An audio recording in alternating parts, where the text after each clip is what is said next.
আসসালামু আলাইকুম সবাইকে। আমি ওমর ফারুক যুক্ত হয়েছি আপনাদের সাথে নির্বাচনী বিশ্লেষণ নিয়ে।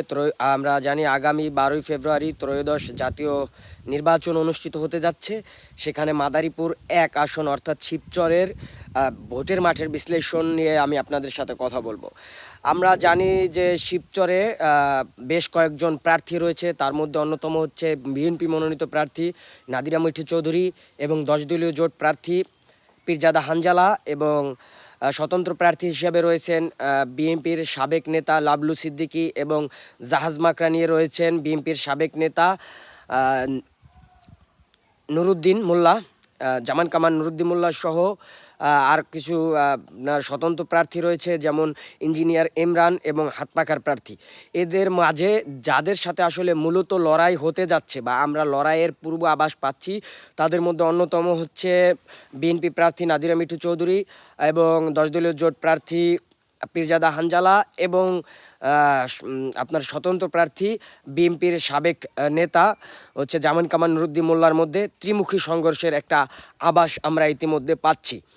আমরা জানি বেশ কয়েকদিন ধরেই আমি এবং আপনারা দেখছেন আমি বেশ কয়েকদিন ধরেই ভোটের মাঠে এবং চষে বেড়াচ্ছি নানান জায়গায়, নানান প্রচারণা এবং নানান আপনার প্রার্থীর প্রচারণায় যাচ্ছি এবং দেখছি তাদের আসলে কিভাবে তারা তাদের প্রচারণা এবং তাদের ভোট সম্বন্ধে আসলে খোঁজখবর নেওয়ার চেষ্টা করেছি। সেখান থেকে আমি আসলে যতটুকু আমার ছোট জ্ঞানে দেখেছি বা আমি সত্য আপনাদের মাঝখানে তুলে ধরার চেষ্টা করছি, সেখানে একটা ত্রিমুখী লড়াইয়ের একটা আভাস পাওয়া যাচ্ছে।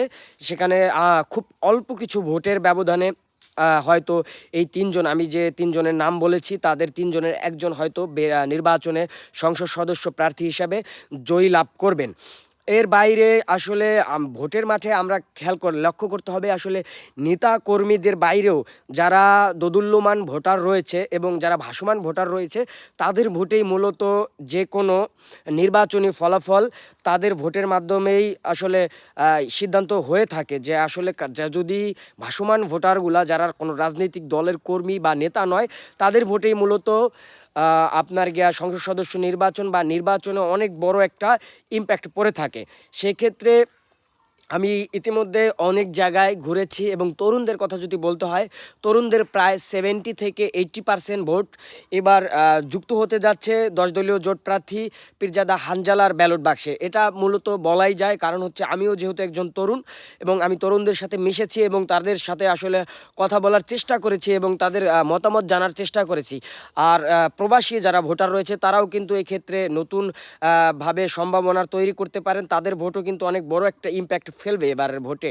সেক্ষেত্রে আমি বেশ কিছু প্রবাসী ভোটারদের সাথেও কথা বলেছি, কিন্তু তারা বেশিরভাগ ক্ষেত্রে আমি দেখেছি তারা 10 দলীয় জোট প্রার্থী পীরজাদা হানজালাকে ভোট দিতে চাচ্ছেন বা ইতিমধ্যে তারা ভোট দিয়েছেনও।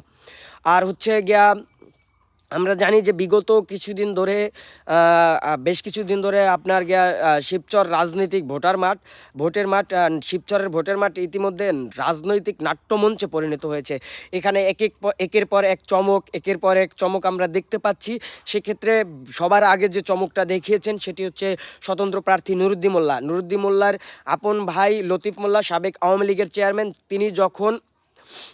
তিনি যখন প্রথম প্রকাশ্যে আসেন এবং তার ভাইয়ের জন্য ভোট চায়, তার কিছুদিন পরেই দেখা যায় যে নাদিরা মিঠু চৌধুরী, বিএনপির যে কর্মী নেতা রয়েছে মনোনীত প্রার্থী নাদিরা মিঠু চৌধুরীর পক্ষে পতিত আওয়ামী লীগের স্বৈরাচার আওয়ামী লীগের যারা পালিয়েছিল তারা আবার ফেরত এসে তার পক্ষে ভোট চেয়েছেন।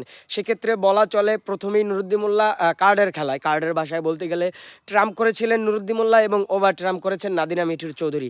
তবে আপাতত এখনও কোনো কিছু চূড়ান্ত নয়, যেহেতু আরও প্রায় 5 থেকে 6 দিন বাকি রয়েছে ভোটে। আসলে ভোট কখন কে জিতে বা কখন কারা জিতবে সেটা বলা খুব মুশকিল। এইটুকুই আমার বিশ্লেষণ। যদি সঙ্গে থাকুন, যুক্ত থাকুন ওমর ফারুকের সাথে এবং দেখতে থাকুন ভোটের মাঠের সার্বিক পরিস্থিতি। আমি সবসময় আপনাদেরকে ভোটের মাঠের সার্বিক পরিস্থিতি আপডেট দেওয়ার চেষ্টা করব। ধন্যবাদ।